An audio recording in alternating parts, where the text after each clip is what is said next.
பிறந்தநாள் என்பது ஒரு முக்கியமான நிகழ்வு ஒவ்வொரு மனிதனுக்கும். அப்படிப்பட்ட வகையில் தனக்குத்தானே பிறந்தநாள் கொண்டாடுவதும், தன்னுடைய உறவினர்கள் நட்பும் கொண்டாடுவதும் ஒரு தனி மகிழ்ச்சி. மற்றபடி இந்த உலகமே பாராட்டும் அளவிற்கு பிறந்தநாளை கொண்டாடுகிறோம் என்றால் அது சிலருடைய பிறந்தநாள் தான். அப்படிப்பட்ட வரிசையில் சிவாஜி கணேசன் அக்டோபர் 1ஆம் தேதி அவருடைய பிறந்த நாள். சிவாஜியுடன் நெருங்கி பழகியவரும் அவருடன் நிறைய படங்கள் நடித்தவருமான நடிகர் விஜயகுமார் சிவாஜியுடன் ஆன தன்னுடைய அனுபவங்களை நினைவு கூறுகிறார்.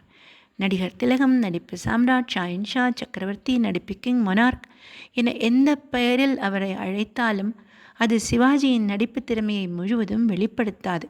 அவர் ஒப்பில்லாத, ஈடு இணையில்லாத ஒரு இமயம். கலைத்துறையில் எத்தனையோ நடிகர்கள் வந்திருக்கின்றனர், இன்னும் வந்து கொண்டுதான் இருக்கிறார்கள். ஆனால் நடிப்பில் சிவாஜி கணேசனுக்கு நிகர் அவரேதான். யார் நடித்தாலும் அதில் சிவாஜி கணேசனின் சாயல் சொட்டாவது இருக்கும், சிறிதளவாவது இருக்கும், ஒரு மினி தன்மையாவது இருக்கும். அவரின் கோடிக்கணக்கான ரசிகர்களில் நாம் எல்லோரும் ஒருவராக கண்டிப்பாக இருப்போம். சிவாஜி கணேசனை முதலில் தான் நேரில் பார்த்தது ஒரு த்ரில்லான அனுபவம். பட்டுக்கோட்டைக்கு அருகே உள்ள நாட்டு சாலை தான் விஜயகுமாரின் சொந்த ஊர்.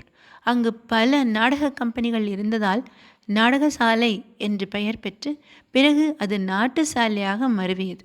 அங்கு இருந்த டூரிங் தியேட்டரில் தினமும் தான் ஒரு சினிமா பார்ப்பேன் என்கிறார். 1959 கும்பகோணத்தில் சிவாஜியின் வீரபாண்டிய கட்டபொம்மன் நாடகம் நடைபெற இருந்தது.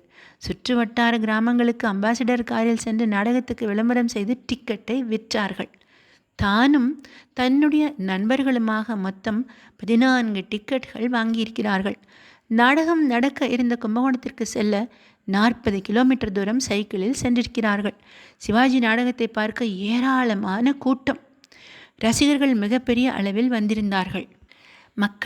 ரசிகர்களின் ஆர்வத்தை உணர்ந்து அனைவரும் தன்னை கண்டு மகிழ வேண்டும் என்பதற்காக கட்டபொம்மனாக முழு மேக்கப் மற்றும் உடை அலங்காரத்தோடு காரை விட்டு இறங்கி 1 கிலோமீட்டர் நடந்தே வந்தார் சிவாஜி கணேசன்.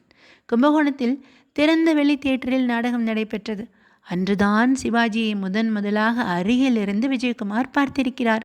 சிவாஜி போல நாமும் புகழப்பெற வேண்டும் என்று மனதிற்குள் எண்ணம். அதனால் 2 நாட்களில் சென்னைக்கு கிளம்பிவிட்டார். 1960 சிவாஜி நடித்த ஸ்ரீவள்ளி என்ற திரைப்படத்தில் பாலமுருகனாக நடிக்கும் வாய்ப்பு விஜயகுமாருக்கு கிடைத்திருக்கிறது. இன்னும் தொடரும், கேட்கலாம்.